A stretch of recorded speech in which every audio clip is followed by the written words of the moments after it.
how do we have them experience, and all those experiences be an opportunity for them to know their faith all the better and all the more. Almost on the same topic, how do we engage them in the learning process with a variety of method and activities, especially with religious concepts and sacred scripture. How do our young people learn today is very, very interesting.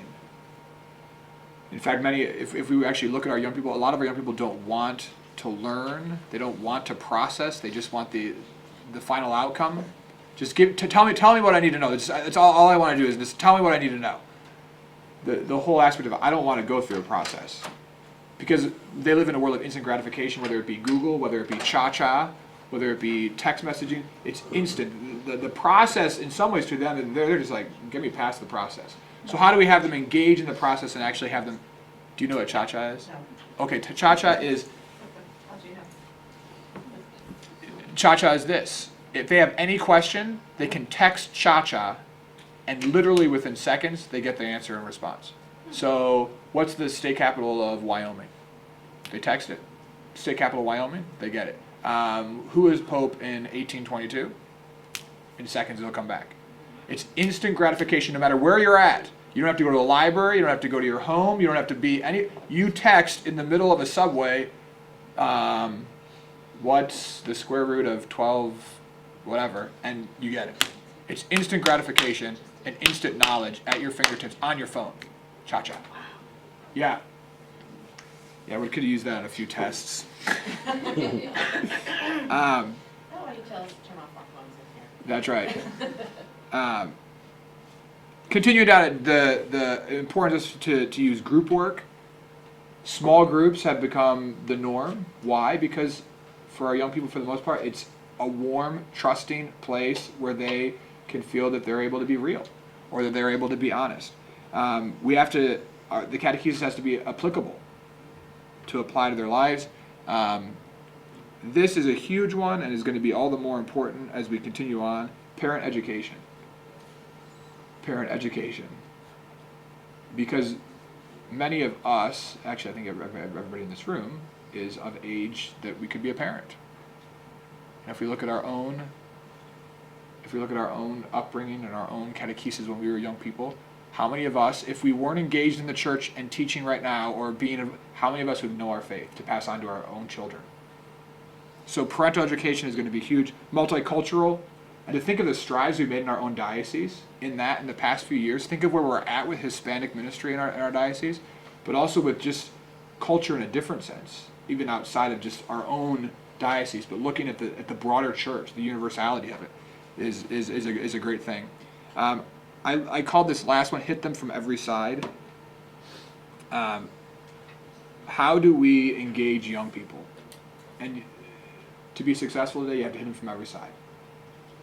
It might be a class for somebody, it might be a bulletin article for somebody else, it might be an email that you're sending out, it might be a blog, it might be Facebook, but how are we meeting our young people all over the place and in multifaceted approaches? We were doing a parish visit to Marianne Hawkins' place the other day, and in her office were set to be mailed out care packages for all the college students at their parish for the exam period. Think of all the many different ways that all we want to do is keep them connected. All we want to do is keep them connected. And the simple ways we can add catechesis to that, or information to that, or knowledge to that, or opportunities for that. How do we hit people from all over, every different facet? And then vocational. This explicitly invites young people to explore the possibility of a personal call to ministry and the beauty of the total gift of self for the sake of the kingdom. How does our catechesis engage people in their call of who they are called to be and who God is asking them to be?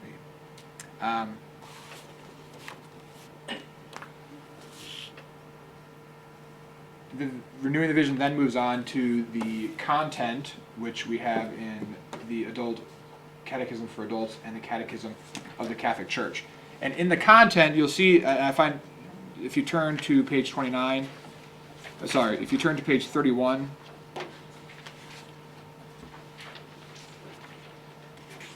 in some ways, renewing the vision was moving out ahead of its time and was in some ways placing forth a bit of a curriculum, saying here's where we're going, here's what needs to be included and addressed for young adolescents, and here's what needs to be included and addressed for older adolescents, going to a deeper level. And then here we have the USCCB years later saying, okay, officially, here's your high school youth content. So we see kind of how this preceded where we're at with this. Now there isn't a document that officially says this is where our middle school or younger adolescents need to be, but I would probably say that as we move down the road, that might be where we end up. It might be where we end up. But a challenge for many of us is to say, how am I catechizing? What are good ways that I'm catechizing? What are opportunities for me to catechize?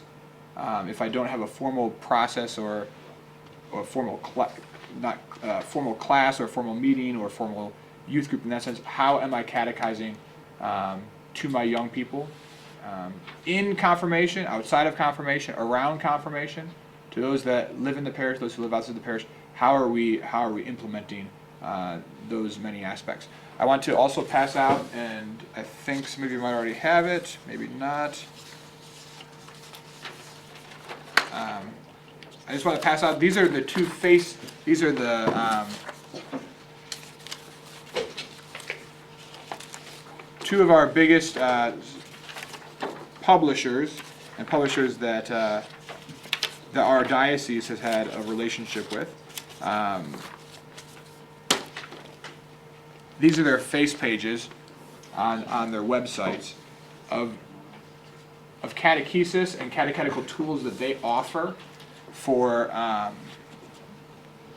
doing what we're doing, which is trying to create disciples of Jesus Christ in that particular sense through catechesis and through education. We have to finish a little early today because we have a big Christmas hurrah in the Catholic Center with the old Bish. So I'd like to end with quasi networking, sharing about best practices that you have seen in your own parish, in your own ministry, involving and engaging around catechesis itself, the realm of catechetics. How has that looked? How has that been effective and efficient in your own ministry? What was the question again? Catechesis. How have you seen it done well? What are just some practical things that you have done or you've seen done out in the field that you'd like to share or say, this was awesome, this worked well, this was good?